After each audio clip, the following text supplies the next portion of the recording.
Hi there, this is a video explanation of several major Union victories.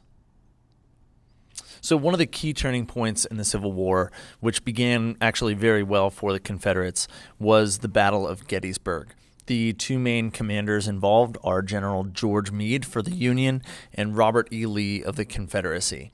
It's the only major battle which took place in the North. Gettysburg, Pennsylvania is just over the Maryland border in south central Pennsylvania. And the battle took place between July 1st and July 3rd, 1863. It was the bloodiest battle of the Civil War, and it was a turning point because one of the keys for the Confederacy throughout the war was to sit back and wait to allow the Union to invade the South, and then after they had started to tire a bit, to take advantage and counterattack into the North. So Robert E. Lee led his force into the Union, into Pennsylvania, where they bumped into the Union Army, and they were forced to retreat. And it's kind of the first and last time that the Confederacy invaded the North. And kind of from here on out, the rest of the war, the Confederate Army is going to be on the retreat. The Battle of VICKSBURG, which took place in Mississippi, was fought between the Union commander Ulysses S. Grant, and we will see him a bit further on throughout the year, and John Pemberton for the Confederacy. It's a very significant battle along the Mississippi River. If you recall the Anaconda Plan, the main strategy for the Union, one of their keys to victory was to take control of the Mississippi River, to divide and conquer the South. And so this battle, which was really a siege between mid-May and July 4th, 1863, was one of those key components of the Anaconda Plan. So the Union gets control of Vicksburg, Mississippi, which allows them to control the Mississippi River and divide the South in two. Abraham Lincoln, months after the Battle of Gettysburg, gave one of the most famous, despite being incredibly short, speeches in American history. So they were dedicating a cemetery near Gettysburg to commemorate the soldiers who had fallen in that bloody battle. So November 19th, 1863, Abraham Lincoln returned to Gettysburg, where he gave this very short speech, remembering the soldiers who died there, but also encouraging the Union to continue fighting. And he said, if the war were to end right here, if we don't carry it out to its conclusion, if we don't achieve victory against the Confederacy, then the thousands of soldiers who died at Gettysburg will have died for no purpose. They would have died in vain. And so it emphasized the importance of winning this war, of pursuing victory and defeating the Confederacy so that we can honor those who died in the struggle. This photo is the only known picture of Abraham Lincoln giving that Gettysburg address. You can see him here circled kind of on the left-hand side. All right, so one of the kind of under-the-radar moments of the Civil War is the election of 1864. So every 4 years, according to the Constitution, there's a presidential election. And since Lincoln had been elected in November 1860, now, 4 years later, he needs to run for re-election. So in this race, it's Abraham Lincoln, the National Union Party. So remember, he was a Republican before, but now they're calling themselves the National Union Party to try and get more support from the border states, from Democrats elsewhere. And his main opponent in this election, George McClellan, the Democratic candidate. You might remember that George McClellan was the general in the Union Army who Lincoln fired after the Battle of Antietam.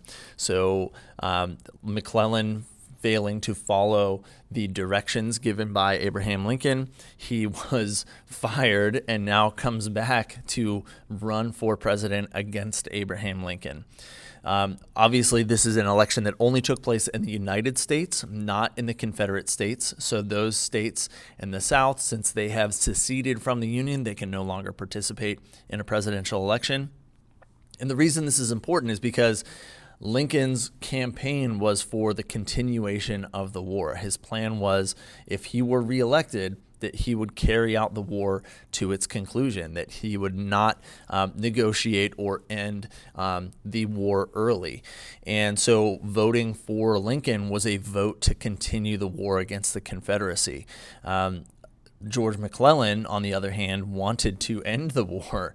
And so had McClellan won, the outcome of the Civil War may have been quite different. But Lincoln won in an absolute landslide. It wasn't even close. And so this is kind of the next push politically for Abraham Lincoln to carry out the rest of the war.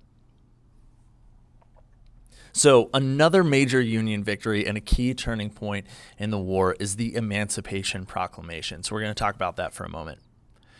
At the very beginning of the Civil War, Lincoln's main goal was to save the Union.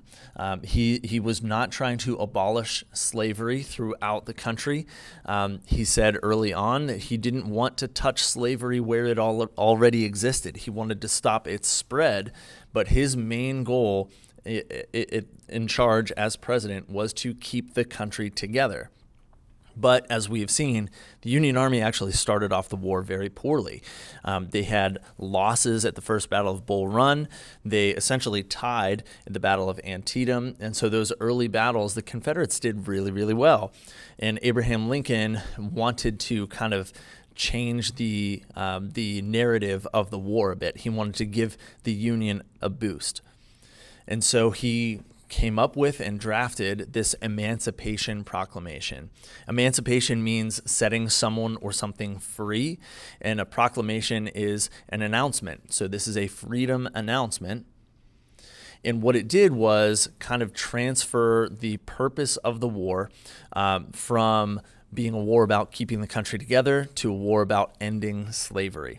So his new tactic would be that he would free all of the slaves in the rebellious or Confederate states. Went into effect on January 1st, 1863, and made this a war about freeing slaves. The reasons why he wanted to do this, first of all, it would take away the labor force for the Confederacy. It would prevent European countries from supporting the South, because now if you're supporting the South, you're actually supporting slavery. It gave the Union a lot more manpower, theoretically, so they would have more troops to put into the field, and it would help make Lincoln more popular in the anti-slavery North. The actual impact, though, is kind of ironic because it didn't truly free any slaves. It only went into effect in the Confederacy, and the Union didn't have any power or authority there.